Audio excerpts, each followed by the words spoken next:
Good morning, my friends. Good to see you today. Welcome to Coffee with Pastor on this Wednesday morning. There are things that happen that we have no control over. We try to make the right decisions, the best decisions. We try to use counsel. We pray. We try to be very wise. But still, bad things sometimes happen. Evil people sometimes do evil deeds. If you're laying in bed and it's 2 a.m. and somebody calls you on the phone, that's 99.9% of the time, that's not a good thing. Even a text message at that hour is not a good thing. And you look at the phone and you're thinking, oh my, what has happened? And you pick it up and sure enough, there's bad news on the other end of the phone. Or you go to the doctor and you get a bad report. Sometimes even going to the mailbox, you can get things in the mail that is very alarming, very upsetting. So good news, we sure appreciate the good news and we sure want the good news. But there's times in living life that we don't always get good news.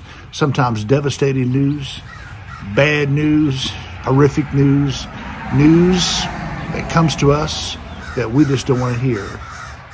But we have to face some things in life that we never intended to have to face or never wanted to face, but still devastating things happen in life. So what do you do? What do you do? Because often at the very beginning, especially, and sometimes even in the middle or at the end of the scenario or the situation, it makes no sense. And especially so at the very beginning when you just hear the news, it don't always make sense. And 1,000 questions run through your mind, and the whys and the why nots, and what could I have done? And so that in itself is torment. So when you hear bad news, devastating news, or something that is just simply tragic that you heard about, what do you do? First off, if at all possible, just close your eyes for a few seconds and say, Jesus, Jesus, Jesus. And when you do that, when you call on the Lord, and He's going to come in, and He's going to bring you some comfort and give you some strength and give you some direction and help you know what to do next. And don't rush that process, Jesus, Jesus. And just take a moment and call Him in to the situation, and He will help you.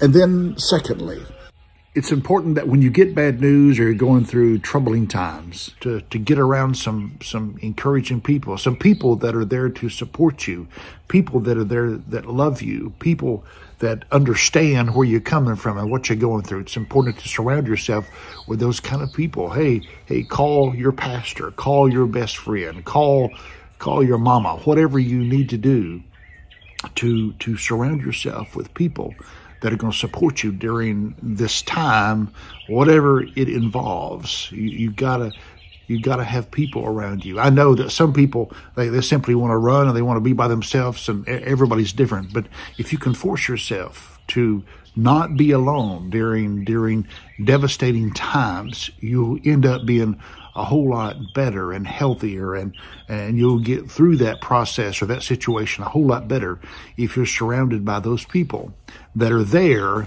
not to drag you down and not to stir the pot, but people that are there that honestly love you, that honestly care for you, and they want to help you, and they just want to be there. So those two things for sure is what you need to do. If you hear devastating news or tragic news, pray, just Jesus. It don't have to be a fancy prayer or a long prayer, just Jesus. Call on Him and invite Him into the situation. Then call some others around you that's going to be there with you and surround you with their love and their help and their encouragement and their strength.